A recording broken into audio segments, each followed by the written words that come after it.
Hey, hello, everyone. Welcome to my talk. My name is Valerie, and I'm a product marketing manager at JetBrains. And I want to talk about developing native product vision in teams and individuals. And in other words, I want to talk about how we work at JetBrains. But before I start, I want to do a short introduction. So, how many of you know JetBrains? Okay, everyone, perfect. And how many of you actually use our products? Okay, everyone. So there's going to be a really short introduction. So we are JetBrains, and we create tools for developers and development teams. We have different ideas for various technologies. We also have team tools for team collaboration and continuous integration and code review. And we have our own programming language, which is Kotlin, and I'm sure that you know about it. But I'm not going to be talking about our products. I want to talk about the people behind these products, the people who actually create them. I want to talk about how we work and how we do things at JetBrains. So how we work. We are 19 years old, and we are about 1,000 people. Actually, I've checked yesterday, and we just crossed this 1,000, so we are 1,001. I know it for sure right now. And we still have flat structure. And what I mean by flat structure is that we have product teams, and for every product team, we have a team lead. And then we have CEO, and basically that's it. No other layers and dimensions, and we try to keep our structure as flat as possible, but of course we are growing, and we have to add more teams and more responsibilities, but still it works pretty well for us.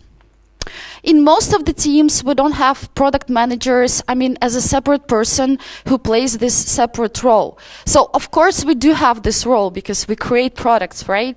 But in most of the team, this role is shared. And I'm going to tell you how it's shared across the whole team.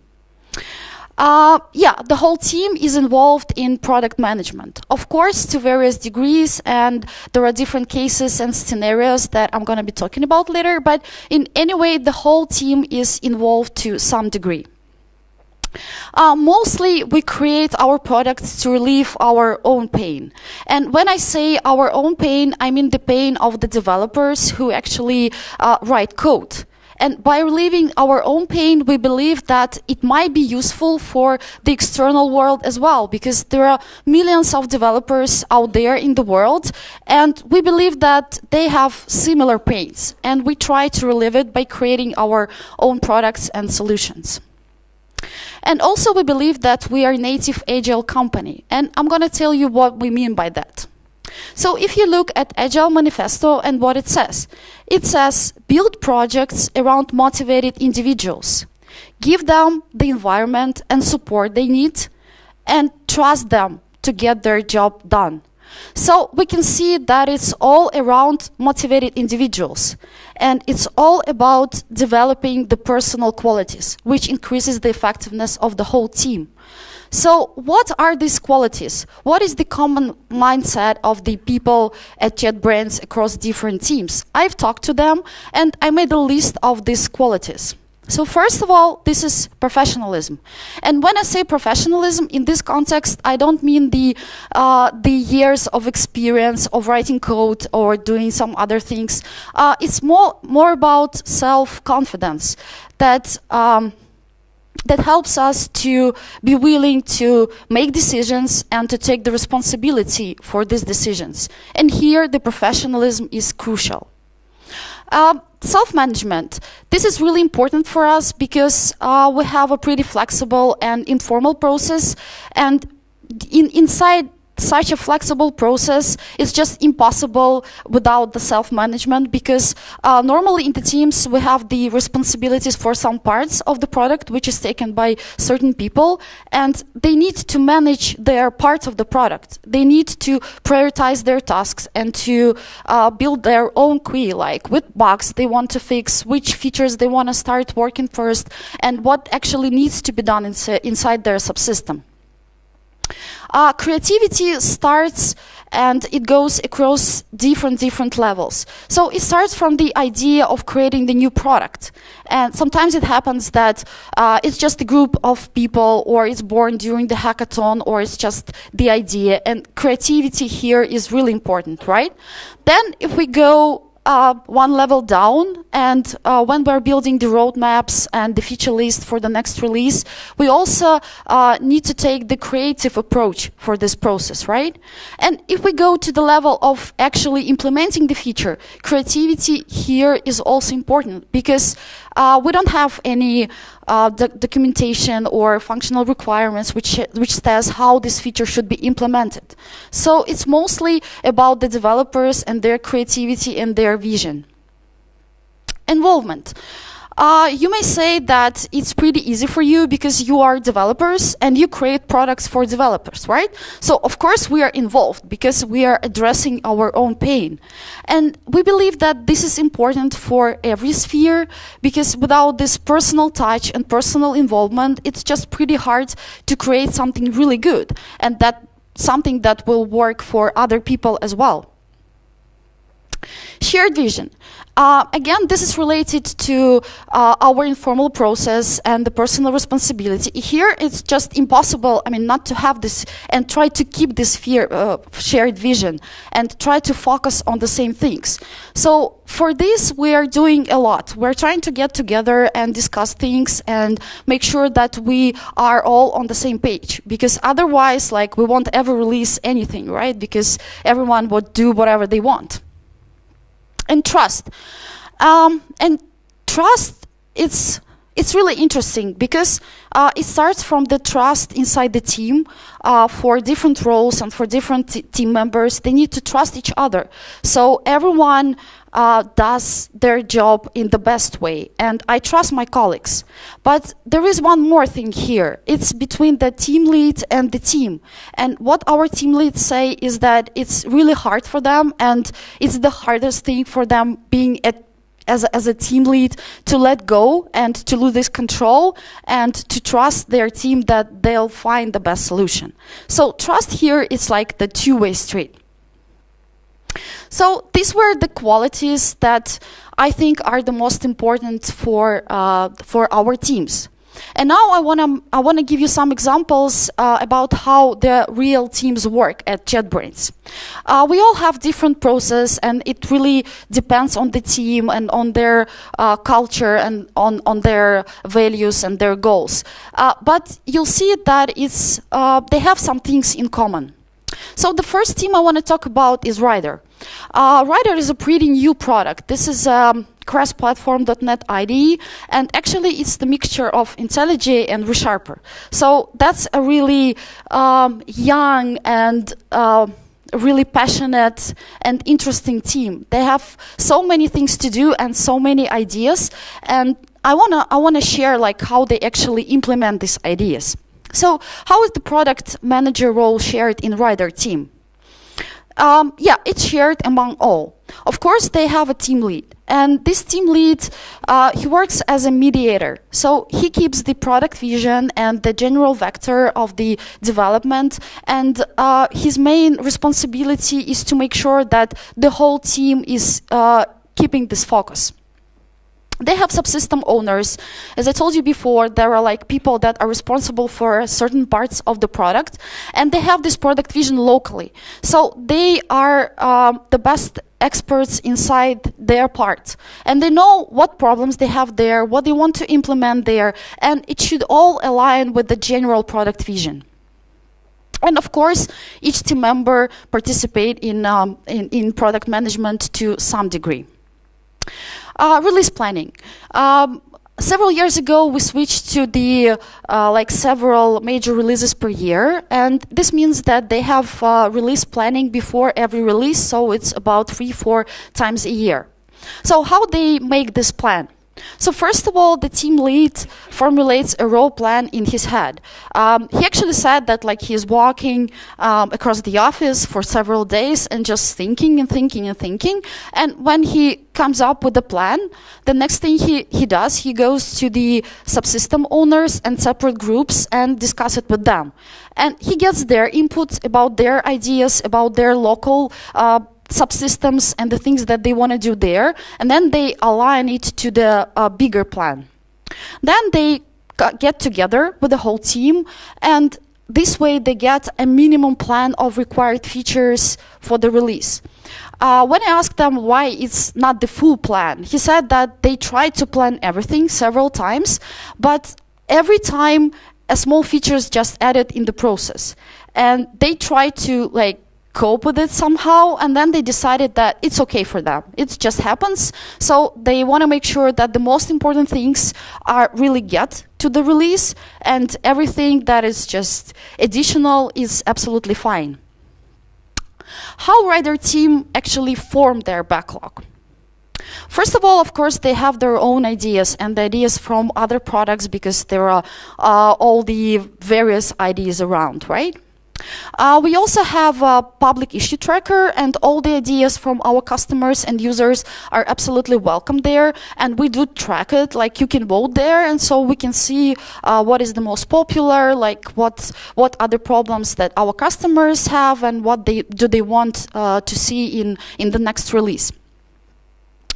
We also go to a lot of conferences, and we believe it's really important to send developers to work at the booth at the conference, not only to promote our products, but also to communicate with the customers, like for personal communication. Because after the conference, they come so inspired with so many ideas that they got from the customers, and so many positive and negative feedback, of course, that they have this energy and this power to go and to create something new. They also do meetings with the clients, and there is one more interesting thing about Rider team. They are working closely with Unity, but actually at JetBrains we don't do any game development, so we are not experts here. And so we try to get as much of the external help from the community as possible. For example, they did a hackathon together with the Unity community, so they split to the teams, and some members of the Rider team and from the community, they worked together, and this way they got the experience and understood better their pain points and things that like they need to do in the product. They also have a public Slack channel where they share the feedback with the customers and get some ideas from them.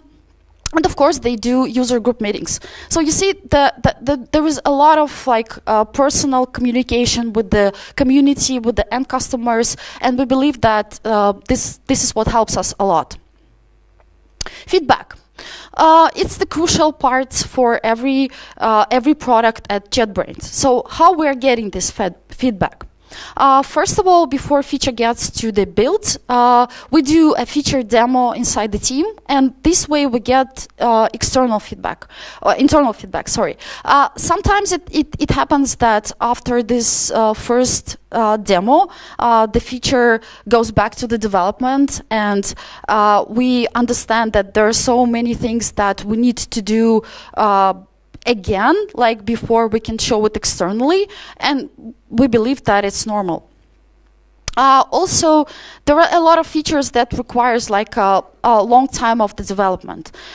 So like one feature may take like months or even 2. And during this time, Rider team believes it's really important to keep the communication between the developer who's working on the specific feature and team lead, just to make sure that like they're still keeping the focus and not, moving around. Also, we use EAP, what is Early Access Program builds to get the external feedback, and we do it for all our products.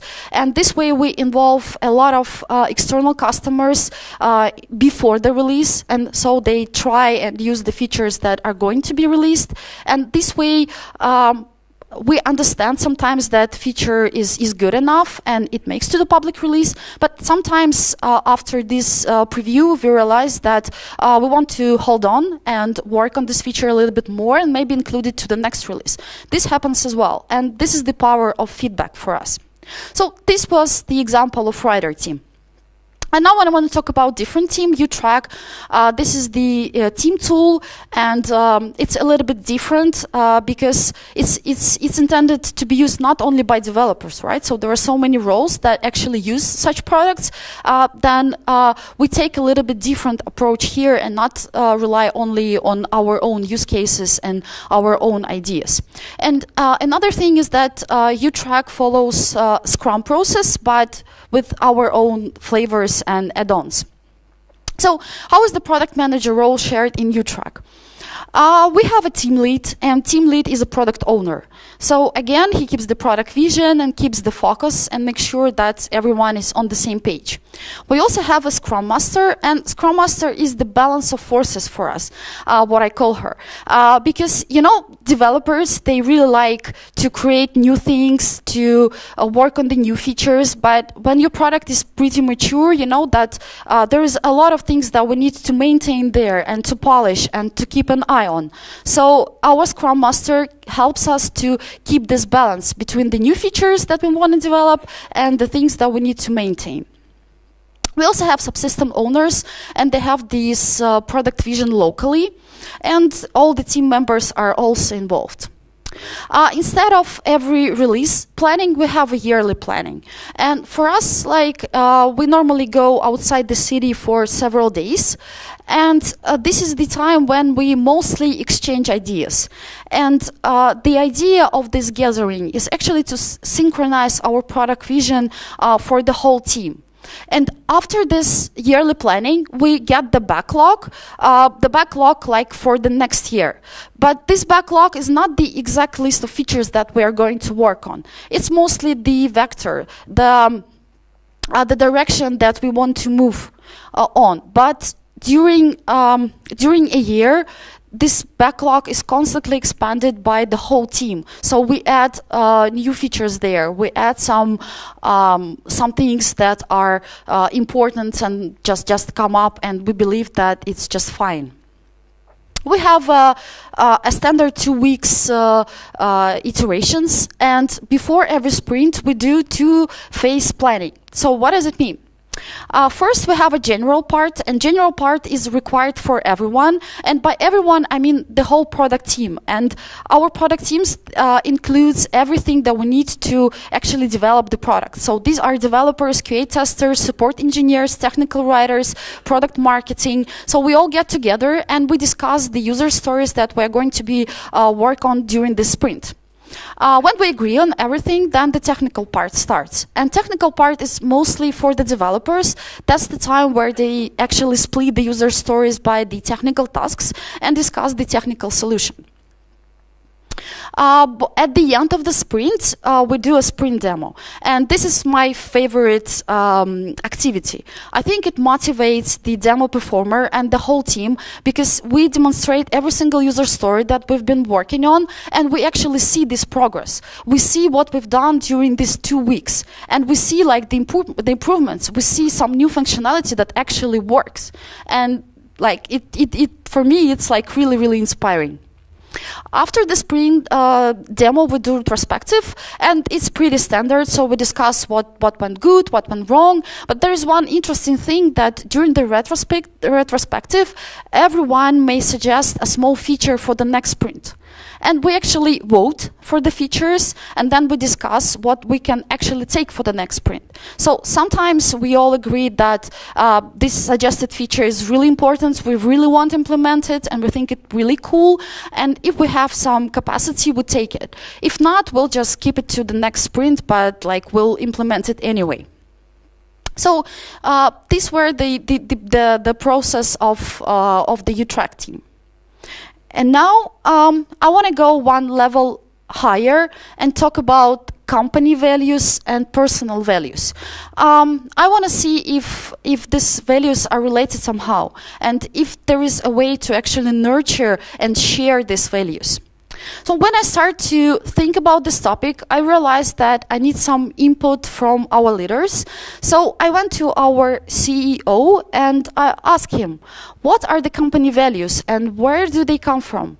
And he was quiet for some time, and then he said that, you know what, I've been asked this question for like thousands of times, and we did several attempts in order to formulate our culture and our values, and at the end we just gave up, because it appeared that our values aren't something that need to be written in the document. It's just something that that lives with us, something in the atmosphere. It's something about we treat each other. It's something about we work, we communicate, and we believe that it's just shared without the specific document.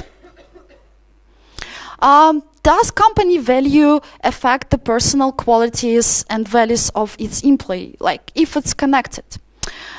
Here, the best answer that I got was just that values are the best shared by setting an example. So when a new person joins JetBrains, they just see how things work at JetBrains. They see that, okay, our process is really informal. We don't have any documentation. We don't have any reports. We don't have anything like any formal responsibilities. And from the beginning, it may seem like strange because, okay, this is not the way I get used to work. But after some time, like normally months or two, the people normally start to actually enjoy it because they get the freedom and they get this, the ability to do things what are really interesting for them. And also we believe that not all of our decisions are always driven by financial considerations, and we believe that this is good. It gives us the, the space to move and to create things. From that point, I started to think, maybe we are looking just for specific people with a predefined mindset that we believe is working for us. So I've talked to our VP of Human Resources, and she said that JetBrains is a set of subcultures that organically coexist together. And I believe this is true because every team at JetBrains is a truly subculture inside the huge world. Every team has its own values and culture and goals and habits and even character. But there are things that are combining all our teams, and there are things that are shared across the whole company. And when we hire someone, we never hire just for a position at JetBrains. So we don't look for like Java developer or QA tester. We always look for a person for a specific role and for the specific team. And this way we believe that we take care, and it's important for us to make sure that people actually do what is interesting for them, that the team that they're going to join actually feed them, their personality, their culture, their values, and that they will be productive together. And this also works for us pretty good, at least for now. And the last question here I want to discuss is psychological safety and whether it's important to build it on a company level and to support it. And here I talked to Hadi Hariri, the team lead of developer advocacy at JetBrains, and what he says is that he believes that it's really important to build the atmosphere of psychological safety on the company level. But what is also important here, that we need to remember that this is a two-way street. And when we give something, and when we ensure that we do care, we also need to receive it, not only give it. So we need to remember that psychological safety is always a two-way street. So does it all sound like a paradise? A little bit, right? Okay, this is really good. Because I want to talk about the dark side now. Because as every coin, it has two sides, and every process and every culture, it also have two sides. So being in such informal and flexible and full of freedom process, it requires discipline and self-management and responsibility. And truly, it can be challenging. It sounds like really, really nice. It sounds like a sweet dream, but it's not always like this, because at every moment you need to make sure that what you are doing right now is the best thing to do and is the right thing to do. The solution that you have found is the best one, because no one actually tells you what to do and what is the best way to do this.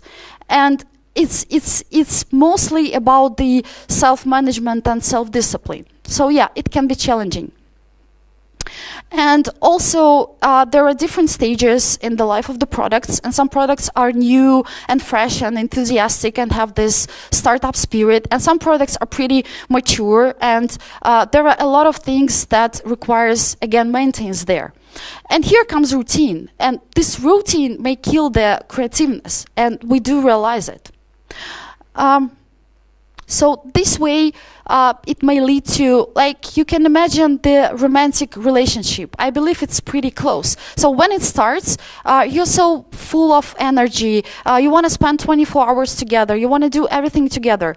But then it just goes lower and lower and lower. And at some point, this relationship may turn into the stable and good relationship, or may just die. And I believe it's the same thing here. So this may lead to the lack of excitement, the boredom, the tiredness, and even the burnout. And we do understand that. And that, yeah, this is the reality. And so how we try to solve these problems? We realize that there is no silver bullet to just come and just solve these problems.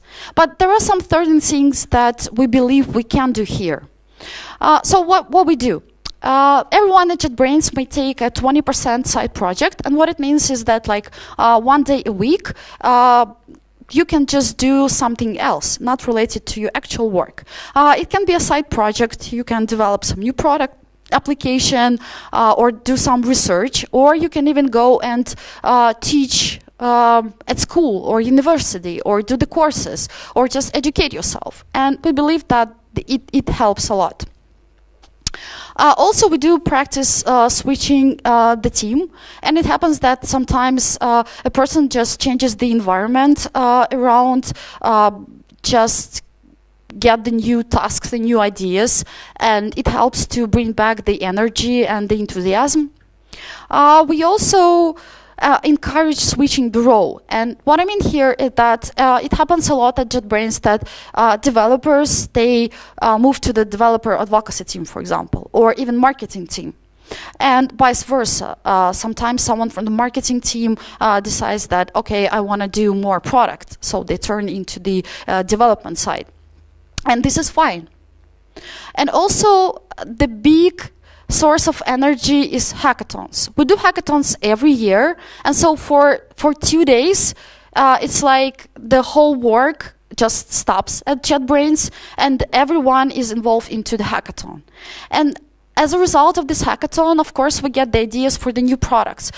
We get the ideas and actually working internal services that we further use. And we actually believe that it works really good for us.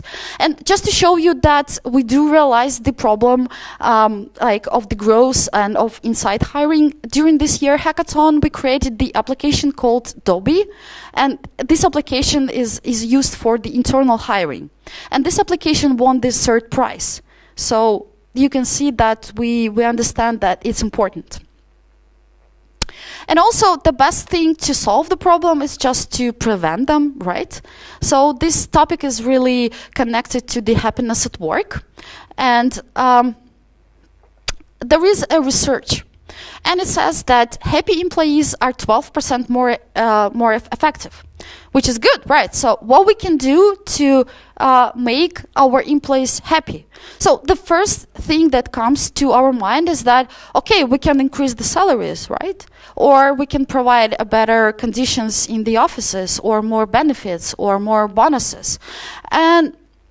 But it turns out that after a certain level, income no longer correlates with the level of happiness. And so in the long term, we see that it's not the best solution. So knowing this, what we can do. And there is a concept of meaningful life that becoming is a new mainstream right now. So what is this concept about?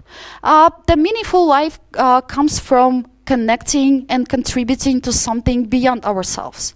So, and sometimes it can be not joyful or pleasant during the process, but we realize that in the long term, that's something that makes us happy, because that's something that stretches beyond ourselves. That's about caring for something bigger than ourselves. And if you see, the qualities that are required for that are involvement, empathy, contribution, and finding purpose, and that's what makes us more happy in the long term. But these qualities are actually correlates with the qualities that I've been talking about in the beginning, right? So by developing these qualities, we actually make our employee more happy, and at the same time, they become more effective, which is good, right? So how to develop the product vision?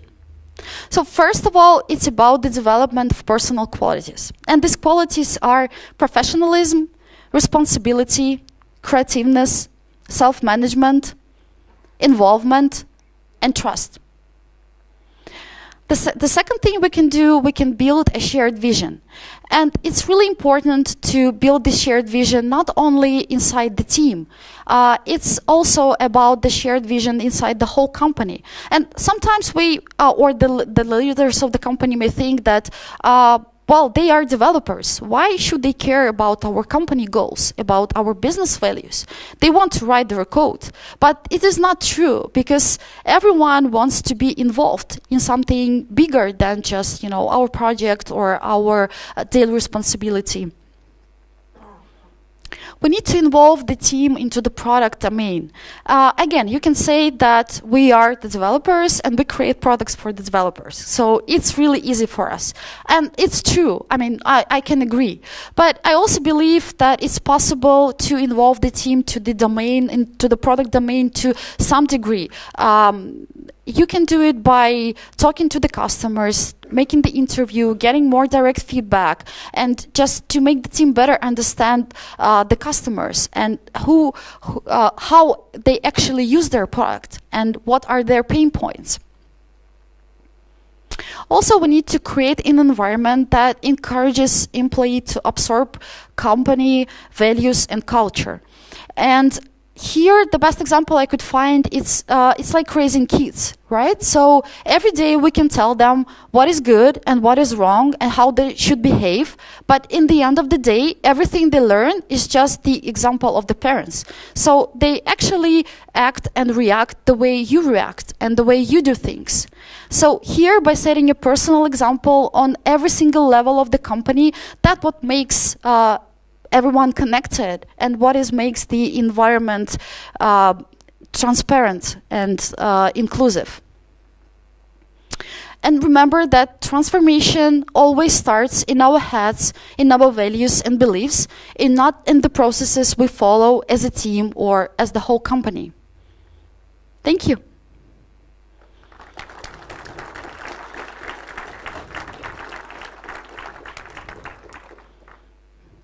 Questions?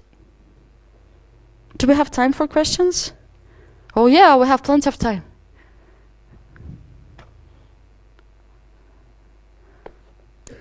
Thank you very much. You mentioned self-management as a key quality. I was wondering, what can employees not self-manage? And where are the boundaries of self-management? I assume salaries are not self-managed or how do you say? So yeah, of course. The boundaries of self-management? I think the boundaries are more or less defined by the, role and by the things that a person is actually willing to take the responsibility for. So of course it's not like you can come to the office and do whatever you want. It's more about planning and prioritizing your part of responsibility. So you know what you're responsible for, and here you are free to define the best way to actually work on these responsibilities. So it's more about, you know, this. So the boundaries are not like clearly defined, but more or less, I would say.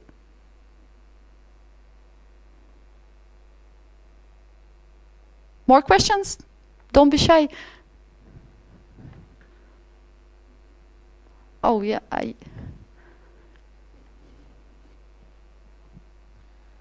What size are your teams, and are the teams in the like marketing and advocacy roles structured similarly?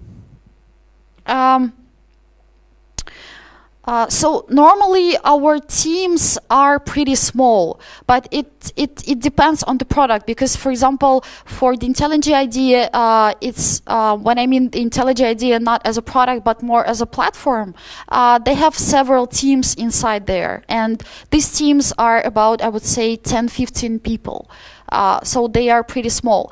But in the example that I showed you, for example, YouTrack, like as a team tool, we have, I know it sounds strange, like we have to do everything inside the team, but it's more or less true. For example, we have our own database.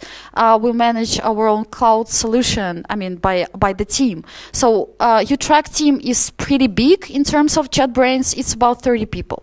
So I mean, it's different, but again, the team combines everyone that every role that we need in order to like completely develop and promote the product. So, for example, I'm a product marketing manager, and I'm a part of product team.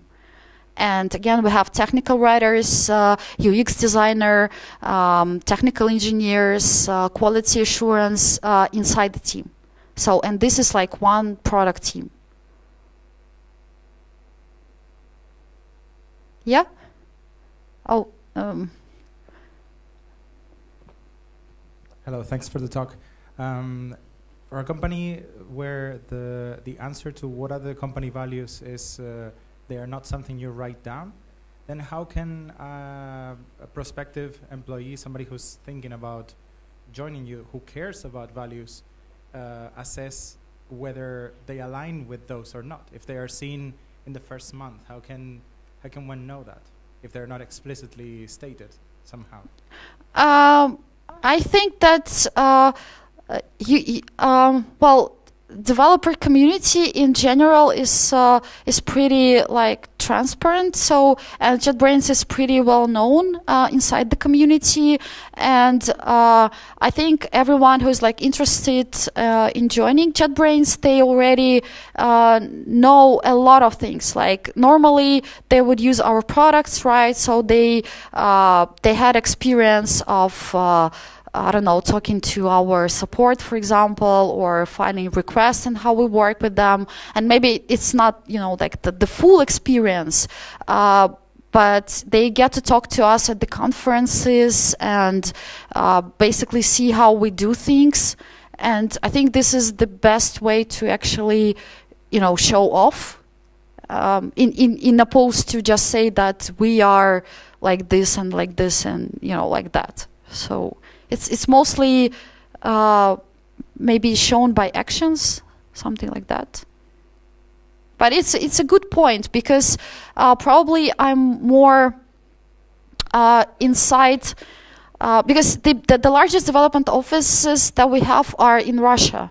I don't know if you know it. Like we have offices all over the world, but the biggest development offices are there, and JetBrains are like really famous there. I mean, every single developer like knows JetBrains, and have friends there or someone of their friends who work there. So it's like pretty well known and pretty like transparent there.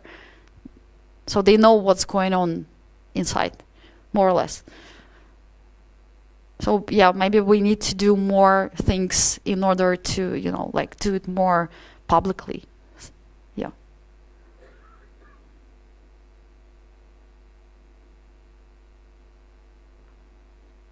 Yeah, I see a question here. I want to learn more about the culture part. And did it ever happen that someone walked away because he said or she said, I need more of something, I can't handle this, or I don't like your culture or your values? Did that ever happen? Honestly, I don't know about the examples of like leaving with this specific reason, but I know that there are some people like who are not 100% comfortable with it. I know it. I mean, and we do realize it because it's really challenging, yeah. And I think that it's okay. I mean,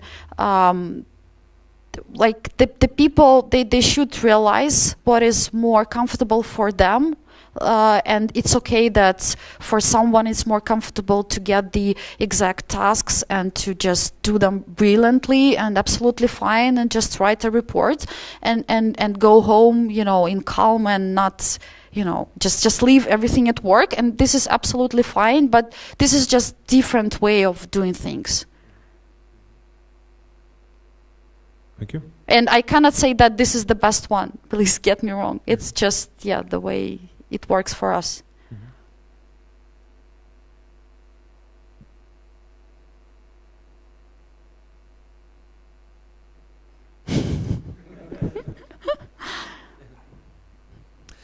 Can you share a story where you realized, oh, this is JetBrains?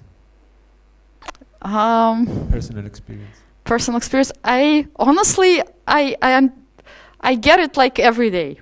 Because it's all about like the way of being JetBrains. Okay, for example, when I do something as a marketing manager of the product and then I share it with the team or with the whole company, it's absolutely fine for everyone to come and provide their feedback. And I mean, you're not supposed to be an expert in marketing to come to me and say that what I'm doing is completely wrong. And you know how to do it absolutely right. It's just absolutely fine for JetBrains, and it happens like all the time. I mean, this way of sharing your thoughts and ideas and feedback in such a like really, really free way without like, you know, caring about I don't know, like whether it's true or not, whether it's value, did someone ask for this or not. And well, of course it has two sides, but I would say that in general it helps a lot because it keeps like all of us in a shape. I mean, I always know that if I do something, I'm fully responsible, and maybe like someone will come, or maybe I don't know, a lot of people will come, and I will need to, you know, like prove something that I've done, and it happens like all the time. We are not limited here at all.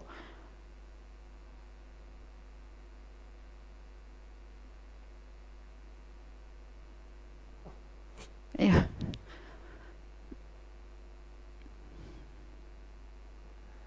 Do you turn down applicants for cultural reasons or for team fit reasons? And if you do, how do you find that out? Can you repeat, please? Do you turn down applicants for cultural or team fit reasons? And how do you find that out? I don't know such examples. I think it's more like what I meant here is something that when the team meets with the applicant and they have a discussion, they talk, they just ask questions. Like this is the point where they understand if they, you know, fit together. So it's more like the general decision. It's not like something that's written on the paper that we think not, you know, just work for us. It's more about like personal communication. And it's not always a decision like from the team. Sometimes the applicant might say that, oh no, you know, I don't want to work in this crazy team, or I mean, Well, it doesn't, of course, it doesn't happen a lot, but it's possible. Yeah.